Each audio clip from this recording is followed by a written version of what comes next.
Good morning, everybody. As per the title of this video, knives and coffee. We're just going to do a little bit of a discussion thing here. I was wanting to do a walk and talk on this one, but right now we got a little bit of, rain and everything going on. And unfortunately, I don't want to get my cell phone exposed in the rain. One of these days, if I can, I will get a waterproof camera, guys. But for now, we'll just make do as best we can. So I hope you don't mind. All right, so we have to figure out, with the title of this video, we're obviously going to be doing a lot of talking about knives. And it's going to be a general discussion. And it's like a lot of the videos I do, it's kind of like maybe a thought experiment. Maybe I can put some ideas in someone's head. You guys, maybe get you thinking about certain things you might not have thought about. And today, like I said, we're going to talk about knives. And we're going to drink some coffee. What kind of knife do you want to carry? So that's I think a pretty realistic question. Are you wanting to carry a small fixed blade, a larger fixed blade, or maybe even an old-fashioned folding pocket knife like this? And then the question needs to be, maybe even before that, I guess, what kind of knife do you actually need? So you live on a farm, you might need a little more tougher knives, getting around that more like a fixed blade, even if it's a smaller fixed blade. There's a lot to be said about having a bigger fixed blade because you can use it for the work plus, worst case scenario, defending yourself. There is in some states out here that have more dangerous animals than others. And some of them are so dangerous that, even a fixed blade belt knife is, good luck. Now, this knife I'm using here, guys, I bought at a gas station. Now, they had a display set up with different knives, and the people there were saying that these were hand forged by somebody. They didn't know the guy's name. I kind of have my doubts. And I say that because this is a style of sheath that they all came in, and the handle materials, it not sure what it is. It looks almost like a micarta, but I'm pretty sure it's not. It's probably a G10. But I think, if I ain't mistaken, I've seen these online somewhere, maybe on Amazon. I think what may have been happening, the person was buying these. I mean, they're fairly cheap. And since there's no identifying markers on it, no country of origin, no maker stamp, and there's one thing I do would have been more along the lines that they made that themselves. It's these stainless steel pins and that barrel. Usually anybody out here local that makes these, if they're not buying the like your Kirby type that screw into each other, we're using brass. But it was a nice looking little knife. It's got just big enough handle I can use it. The handle's just shy of being way too small for a bigger edge or longer blade knife. But I did like the way it looked, and it does pretty decent. Its edge retention, probably a 4 out of 10. However, it hones back up pretty decent, and I played with it quite a bit. I battened it. I've done all the bushcrafty stuff with it. So I mean, it holds up. It's nice enough that I paid $40 for it, by the way. which was another reason I highly doubt that was a local hand forged blade. That was even a moderately good knife that was hand forged here locally. That thing probably would have been somewhere around at least a minimum of $100. Anyway, that aside, let's get back to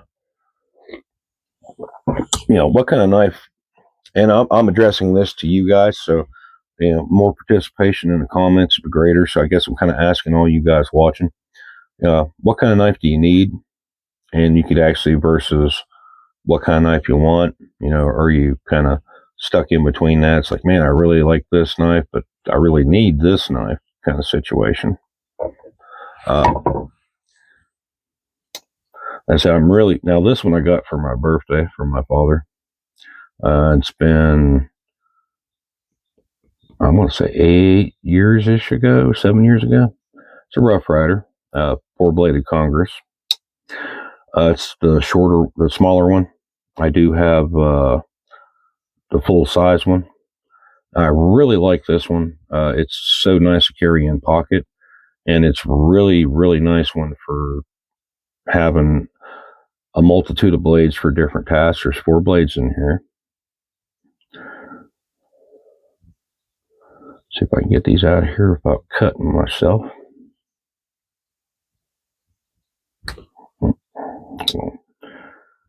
There we go. Let's do it that way. Get these little short guys out first.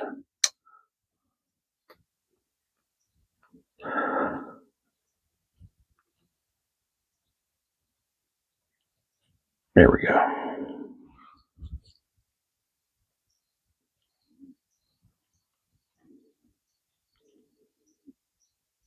All right, now having the options that this gives me I love it, because I like to do a lot of working with wood, whittling. Get a little bit close up there. Now, modified the tip, okay, that's the one that's not. That's a little pin blade. Now we'll flip it up at this one. Come on, camera, focus. There we go. Notice that's far thinner of a tip. You can see a little bit of a grind line there, and that little bit of a grind line right there. I intentionally put a sharper tip on this one. Believe it or not, I've actually used this blade sometimes for an awl to put a hole through a piece of wood. That's why I made a modification to the tip. These are very affordable knives, and I'm not going to say cheap knives, because they are, for the money, some of the best folding pocket knives I think you can get anywhere right now, and has been actually for a long time. I got quite a few Rough Riders, and that's simply because they kind of earn their reputation to me personally, because I've used her knives quite a bit. Now, getting back to the usage of the knife, like this one is great for me out where I live, because I've got multiple blades on here, and there's different shaped blades, and each one lends, like this one here, honestly, I've not used, because I'm saving that for my like skinning an animal or something of that nature. I got more delicate slicey job I need to do, so that blade right there doesn't get used. And my general use for everything is the sheep foot one here, and then these little guys are often used for like whittling tasks. But in general, that allows me to have access to sharper knife edges regardless of what I'm doing. Like I said, now this one here is kind of more of the workhorse one on the knife itself, that sheep's foot design.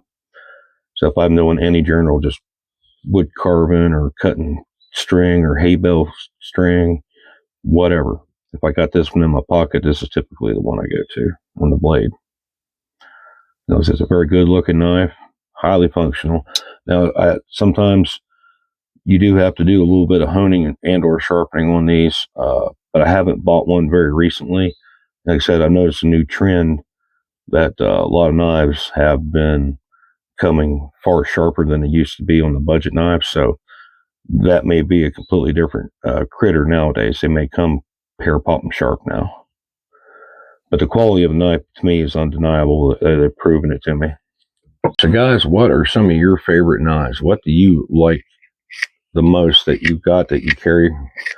If you have like a EDC rotation, what you got? What would you, if you were in my spot right now doing this video and you had some recommendations, what would you recommend? And you're more than welcome to leave a reason why that is. So I'm very curious to know because, like I said, I maintain to be learnable. I don't want to ever get to the point where I'm sitting here thinking like I'm like this expert and I know everything. Once you get yourself hemmed up in that corner, you got a really good chance of making yourself look like a fool. And then you're also closed-minded. So I kind of like getting the information from people because it really helps. Like, the other day, had a fella comment on a video I did about the little signpost stick we made on the Lost video. He said, put the timer or put the date on there. I was like, yeah. I messaged him back. I said, yeah, that's a real good idea. If you you got a watch, put the time and the date on that signpost stick you make for in case you're lost and you're trying to have search and rescue find you, using that as a means to not only track your own route, but for search and rescue to potentially find you. Putting the time and date on there could really help because depending on how long you're lost, they got a good idea from at what point was that individual healthy enough to, put that signpost up for us to see. It's like, well, hey, man, it's like that's only like a day ago that one we just found there has been put up. So that's good news. But yeah, like I said, I really appreciate your all's comments. Like I said, sometimes people can just come up with an idea. It's just like, wow, that was a really good idea. And then, like I said, hopefully everybody else reads the comments and stuff. And because you only pin one comment, and I usually get quite a few that are like really good stuff.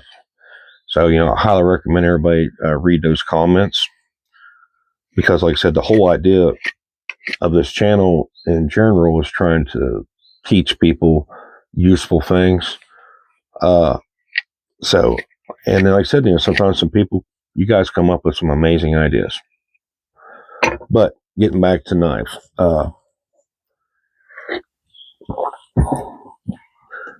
in general, like I said, we got our EDC stuff, and today it's a pretty light, rainy day. So I'm mostly in and around the house today. So this is what I've chose to wear as my fixed blade. This little Ethan Grill, it's in D2 steel. There's obviously review videos of this, but if you're more interested in it for as that review goes, you're more than welcome to check that out. But this little guy is nice for the size. It's not really big and bulky, but I still have the strength of a fixed blade knife. And by the way, guys, I forgot to mention it in the review I did do on this. This does not have cutouts. It's just the only holes it's got in it is for the pins. So that's fantastic. And like I said, it's decently thick spine on it. It's really handy and it's a tough little bugger. This guy is pretty nice for the size. And whereas if I had to get into a situation where I had to kind of run off and, it was pandemonium and all that, yeah, I definitely would want a bigger belt knife. But at the very least, I'm comforted in knowing that this little guy's pretty tough, holds an edge very well, but it's also, small and convenient. You can even scout carry these if you want. And that kind of comes in handy too, maybe if you're in a more urbanish environment and you want to be able to semi-conceal this thing, or if not completely conceal it. So I understand that you got to watch out for, the laws and what they consider concealed weapons. I'm hard pressed to ever say a knife's a weapon. I mean, I consider them tools, but I do understand that they are blades that are combat orientated. So, it's a tool that can be a weapon. And of course, design of said tool really puts a moniker on it. So, if it literally has the word combat knife, well, it's a weapon. But, it's just probably the way I grew up, and the responsibilities and the respect and the morals and stuff. It's like, yeah, it can be used as a weapon, but, true to form and function, to me, these are tools. These are cutting tools.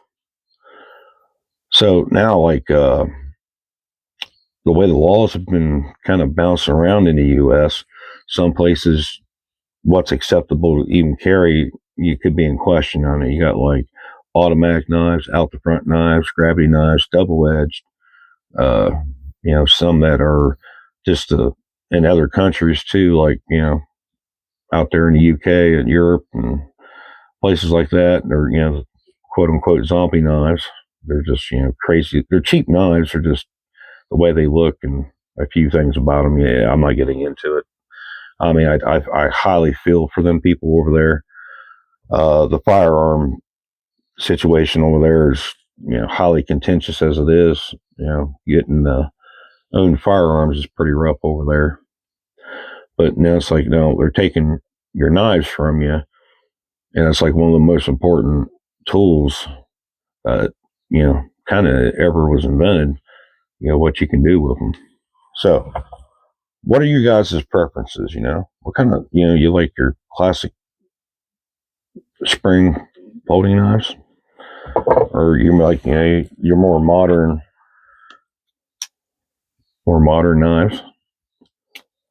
And if you do carry a fixed blade, what do you prefer? A bit bigger knife, or great big honking chopper, or a more smaller, robust fixed blade that's, very convenient, a lot more lightweight, but can still do the work? I'm kind of curious. So please put down in the comment, guys, what your preferences are, and what you prefer. Let's say, like I said earlier, what you would love to be able to carry, and versus what you absolutely need to carry. Now, a lot can be said for, like I said, these smaller, these just standard little folding pocket knives that, two-hand opening. They're not super fancy. As I grew up, this is, these type of knives. Usually my dad always carried a trapper. Sometimes it'd be a Stockman, and very, very rarely you'd have a four-bladed Congress. But my dad was really old school. He always carried a trapper. And we've always been, fairly poor, and we had to work on our own stuff. We had to build our own stuff, houses, barns, storage sheds, you name it. We had to build that ourselves. And like I said, some of the things I've seen my dad just do with a simple basic pocket knife while just working on stuff is, it's like, wow, I really didn't think your folding pocket knife could do that. One time I vividly remember us putting in a door, and he literally carved out the slot for, say you got your door handle and the part where the little bolt slides in, and then you can lock your door. I literally watched him carve that out completely with his pocket knife, including the hole for the bolt to slide into. And you put your plate down. Did all that with just pocket knife.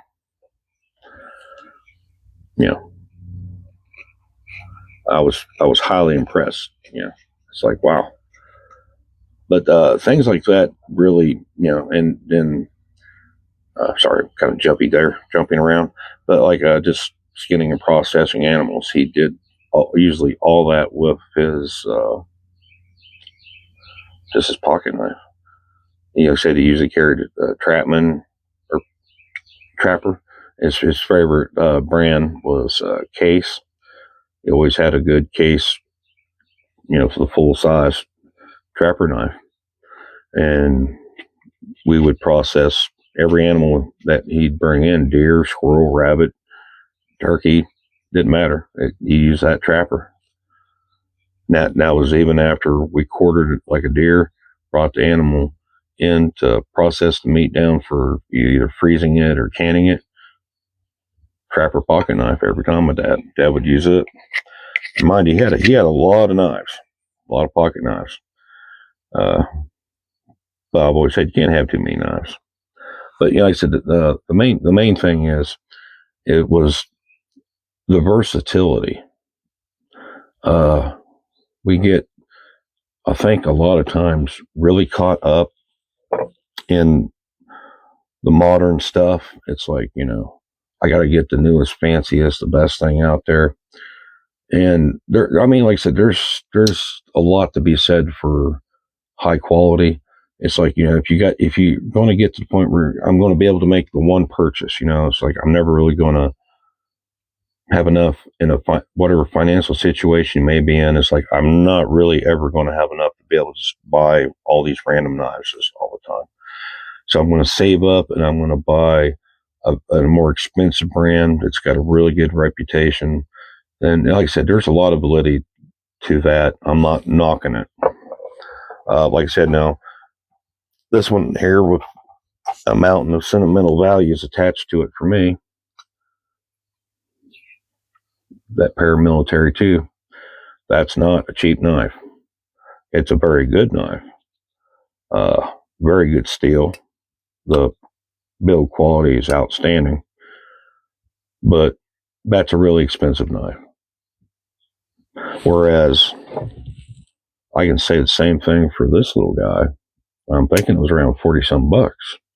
D2 steel on it's the Randall's Adventure Training Rat 2.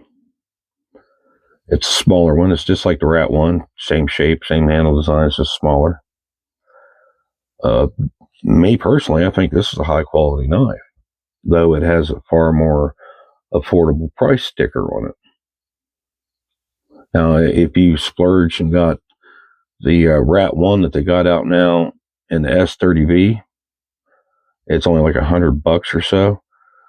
That, my friend, is a very good purchase. If that steel is made well, $100 for an S30V folding knife like the Rat 1, that's fantastic. I do plan on in the future getting one, but quite frankly, I'm kind of waiting for not just the fundage, but I'm not going to jump on it that fast. I really want to see how that's panning out. It's like, and that's what I like about review videos.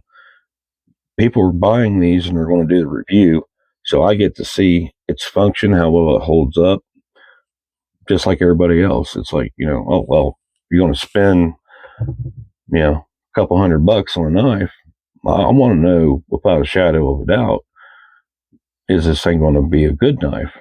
Like I said, now this is a 40 some odd dollar knife, maybe $44.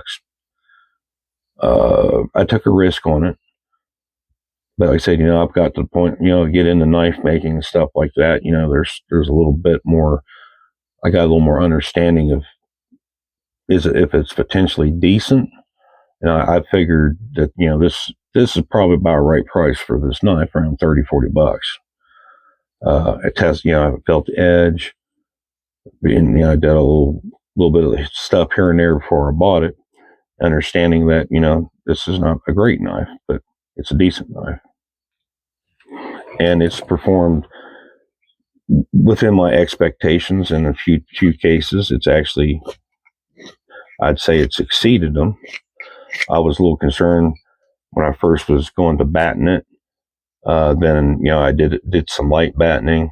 I picked up the pace, got a little more bigger pieces of wood, harder strikes on the steel. Then I got to the point where I was actually welding on it pretty good. It held up, nothing bent, no deformation of the steel. I said the edge holding on this thing is definitely on the medium side, but it's not a problem for me to rehone that. And like I said, now the price was pretty decent. I prefer Kydex.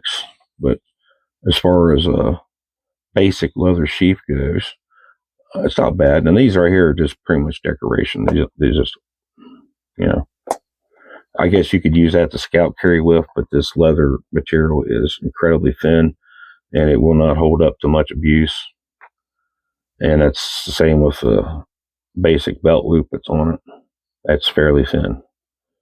And you want to keep that treated, some kind of moisturizers and conditioners as much as possible.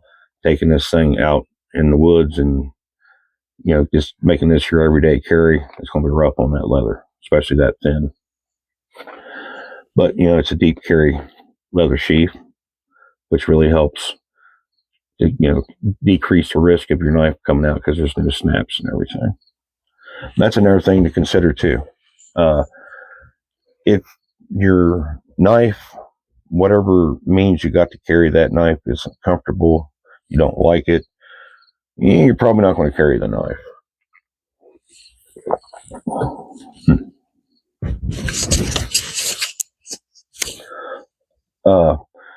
So knife sheaths, that's another really good topic to talk about. And also, I'm going to say this: the belt loops. I've heard, I'm sure a lot of you've heard me say I don't like tech locks, and the reason is with the tech lock, it usually sits fairly low on the knife sheath. So, say where my finger is the top of the tech lock, and we got all that knife sticking up above it. Now, whenever I wear that on my side, I'm a big man, and I'm sure maybe someone's a very, a smaller framed individual. Maybe it wouldn't be quite the issue, but for me, since that's on there, it just pushes the top of the knife right into my side. And if I go to sit down, especially, then if the bottom of the blade happens to touch anything, then it's really just gouging right into my side there. I don't like it. And if I don't like it, it's not comfortable, I'm less apt to wear the knife. So now I typically prefer on my knives that the top of the belt loop, at least there's maybe at most a couple inches of the knife handle sticking up above it. And that leads me enough, to grab a hold of it, push off. Now, this isn't too bad either way this sits. That's real decent. That does not, come into contact with my body once it's on the belt. My only concern for that is long-term use, the leather degrading, cracking. Leather is beautiful. I mean, I do like the way it looks, but as far as having something that's long-lasting, resistant to the elements and stuff, I'm more of a Kydex guy. But like I said, I'm not knocking leather. It is, a good leather sheath is absolutely beautiful. Even as basic, as simple as this one is, it's a nice looking sheath. Everybody, we get ready to wrap this one up. Before I do, guys, let me know in the comments what's your favorite coffee and what's your favorite knife. There's no ultimate criteria here. I want to talk about knives today. So you let me know what your favorite knife is, or give me a story about like maybe one your grandpa or your dad had. Share a nice little story with everybody who does check out the comments and stuff, because I like talking about knives a lot. So I figured to kind of do that today with you guys. By the way, Folgers Classic. I do like the breakfast blend that Folgers has, pretty good. As far as instant coffee goes, I'll do that in another video. Actually, that's a good video for another day. But yeah, there's very, very, very few instant coffees I can even remotely stand the taste of. But I do got one I like decent enough, and I'll share with you guys in another video. But guys, let me know in the comments what's your favorite knife. I don't. There's, like I said, no criteria. It can be just because it's got sentimental value, or it's one that you use on a regular basis. Maybe it's one, like I said, your dad, your granddad, or somebody gave, or you seen them using it, and it's like, it was an amazing thing. You saw them do certain skills with the knife. Something. Just share with everybody watching. in the comments, obviously. But always be prepared, guys. If you can at all possible, never leave the house without a blade and fire. Like I said, now this is just representation, whatever you choose those to be. If you carry nothing else, fire and a cutting tool. Two of the most amazing inventions throughout the entire history of the world. These are so basic, but they can do so much for you. You know, if at all possible, please never leave home without them. All right, guys. With that, we'll get ready and close her out. Again, I thank each and every one of you guys for watching my videos. Your time is highly appreciated. And as soon as I can, I'll get another video out to you guys. I'll see you then.